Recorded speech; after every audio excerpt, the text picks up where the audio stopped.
देश को दो टुकड़ा करने वाले मंत्री को तत्काल में बर्खास्त किया जाए। मंत्री जिस प्रकार से ये कहे कि हम लोग शरीयत को हृदय में रखते हैं और संविधान को उसके हाथों में रखते हैं, संविधान से चलता है, शरीयत से कोई धर्म चलता होगा और पंथ चलता होगा। इसी के विरोध में आज भारतीय जनता पार्टी पूरी जिला रांची की इकाई रांची की सड़कों पर है और हेमंत सोरेन सरकार को चेतावनी देने का काम कर रहे हैं कि ऐसे मंत्री को अविलंब बर्खास्त करने का काम गया है कि हुब्बुल वतन मिनल ईमान। और कांग्रेस इस तरीके से ढोंग रच रही है और एक अलग प्रोस्पेक्टस खड़ा कर रही है।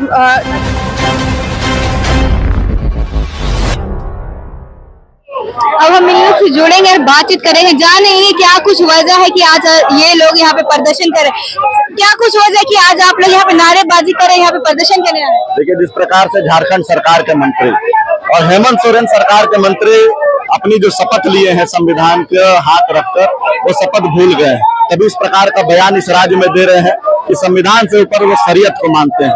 आज भारतीय जनता पार्टी रांची महानगर, रांची ग्रामीण दोनों जिला मिलकर रांची की सड़कों पर प्रदर्शन किया है कि अगर इस देश में रहना होगा तो संविधान को मानना होगा।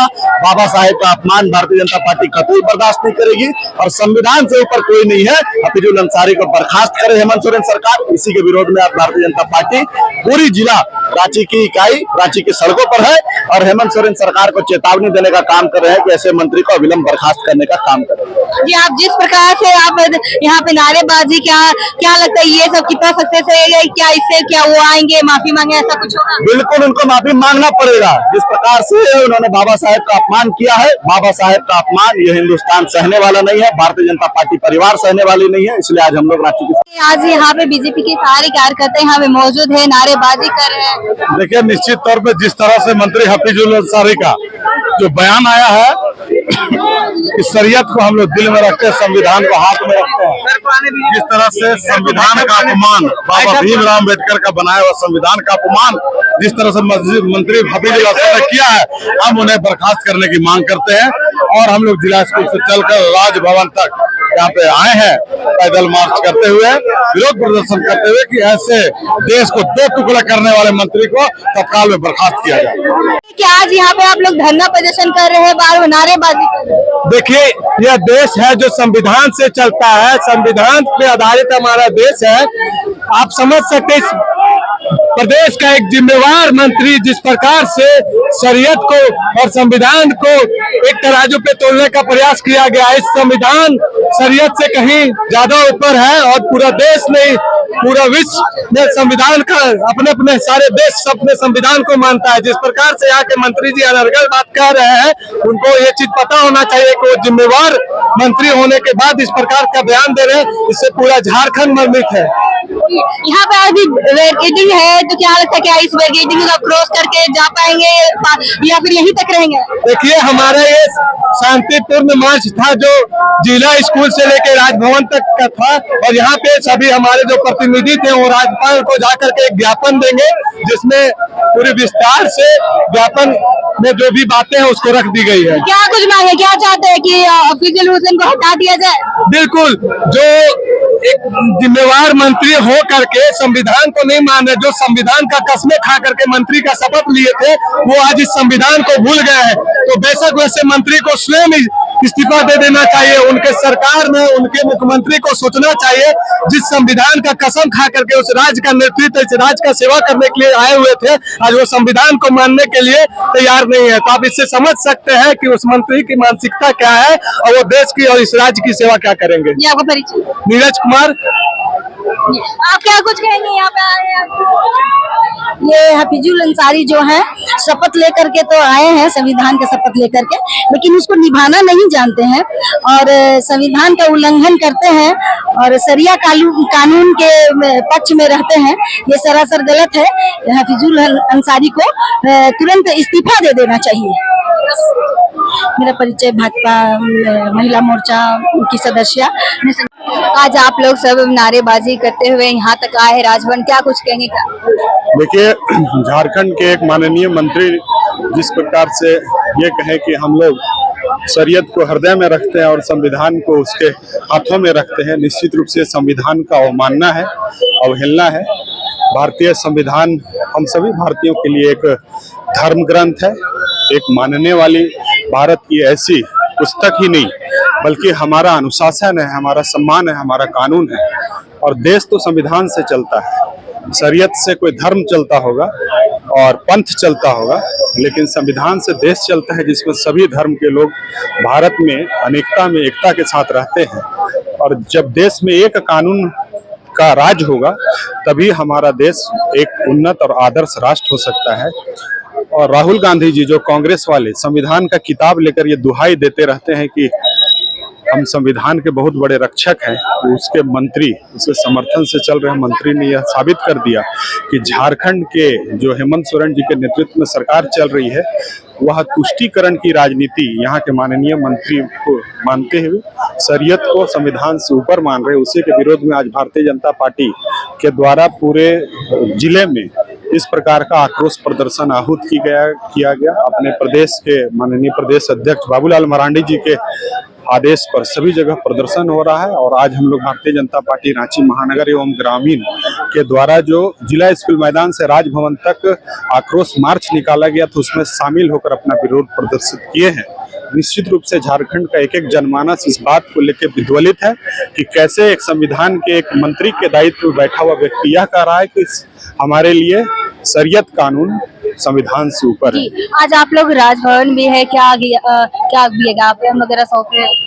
हम लोग महामहिम राज्यपाल महोदय को ज्ञापन देंगे। हमारा भारतीय जनता पार्टी का एक प्रतिनिधि मंडल महामहिम राज्यपाल महोदय से मिलने के लिए गए हैं और इस प्रकार प्रदेश में तुष्टीकरण की राजनीति चल रही है, इस विषय से उनको संज्ञान में देंगे। क्या लगता है ये सब करने से क्या उनको हटा दिया जाएगा, इस्तीफा देना पड़ेगा? देखिए, ये तो एक न्यायिक प्रक्रिया है और लोकतंत्र में अपनी बातों को रखने का सबको अधिकार है। निश्चित रूप से जो नीतिगत बातें होंगी महामहिम के द्वारा जरूर इसका पहल किया जाएगा। जी, जैसे कि आपने बताया कि उन्होंने संविधान को उल्लंघन किया, पर अक्सर कांग्रेस पार्टी के लोग ये आरोप लगाते आए भाजपा पे कि ये लोग संविधान को नहीं मानते, खत्म करना चाहते हैं और ये लोग संविधान का रक्षा कर रहे हैं। इस पर क्या कुछ? देखिए, जो लोग संविधान को बनाने वाले को सम्मान नहीं दिए, बाबा साहब डॉक्टर भीमराव अंबेडकर के जीवित रहते उनको भारत रत्न से सम्मानित नहीं किए, वैसे लोग आज संविधान की दुहाई दे रहे हैं। निश्चित रूप से ये बहुत हास्यास्पद स्थिति है। अभी कुछ दिन पहले जब 14 अप्रैल को डॉक्टर भीमराव अंबेडकर जी का जन्म जयंती मनाया जा रहा था, उस दिन भी कांग्रेस पार्टी के द्वारा संविधान की किताब को लेकर, एक छोटी सी संविधान की पुस्तक को लेकर के कई कार्यक्रम किया गया था और वो इतना हास्यास्पद था कि जिन्होंने इस संविधान का रचना किया डॉक्टर भीमराव अंबेडकर जी, जिनको अपने जब वह जीवित थे, जब मंत्रिमंडल में वो थे, तो उन्हीं के सरकार के द्वारा सबसे ज्यादा अपमानित किया गया, तिरस्कृत किया गया। जिन्होंने पूरे देश में समानता के अधिकार को स्थापित किया, उनको ही समानता अन्य मंत्रियों की तुलना में नहीं देना, यह कांग्रेस की एक पहचान रही है।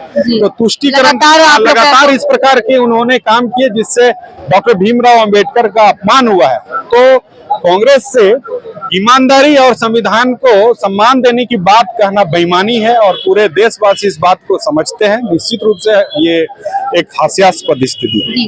आपका परिचय?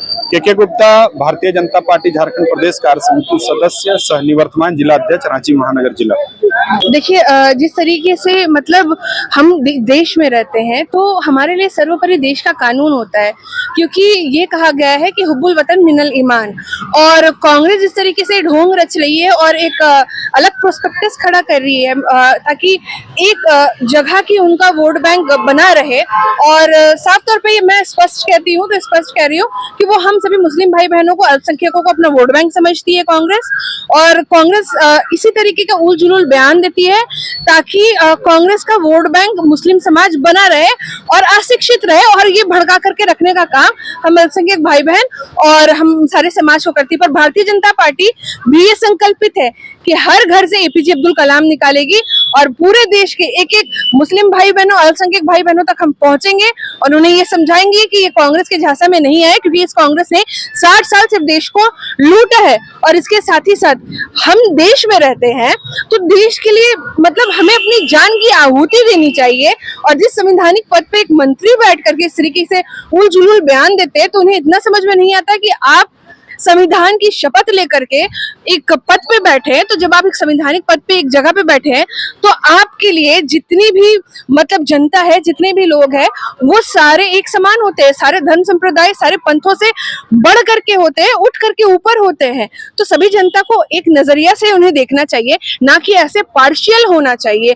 और हमारा देश सबसे बड़ा है और हमारे देश से और हमारे संविधान से और यहाँ के कानून से कोई भी संप्रदाय कोई भी धर्म बड़ा नहीं हो सकता। जी, राज्यपाल ने क्या कुछ निर्णय लिया? राज्यपाल जी ने जो कुछ भी कहा आपको हमारे माननीय प्रदेश अध्यक्ष बाबूलाल मरांडी जी बता चुके हैं, तो इस पे हाँ ये अभी लगातार जो घटना हो रही है बांग्लादेश में, देखिए बहुत गलत हो रहा है, बहुत गलत। वोट बैंक की वजह से देश में इस तरीके का माहौल खड़ा करना बहुत गलत काम है, क्योंकि इसमें जान जनता की जाती है और वो सीधी साधी जनता, मतलब उनको ये कांग्रेस सिर्फ और सिर्फ गुमराह कर रही है। तो आज के समय में जनता को भी समझना चाहिए और इस वोट बैंक की राजनीति से बाहर आकर के बियॉन्ड दिस वोट बैंक राजनीति कार्य करना चाहिए। अभी अल्पसंख्यक लोग कुछ दिन पहले यहाँ प्रोटेस्ट किए थे, उसमें लोग हलाला का विरोध कर रहे थे, वक्फ बोर्ड का लेकर के जो है काफी विरोध कर रहे थे। आप किस प्रकार देखते हैं? देखिए सबसे पहली बात है कि वक्फ बोर्ड का जो कॉन्सेप्ट है उसको गलत तरीके से समझाया गया है।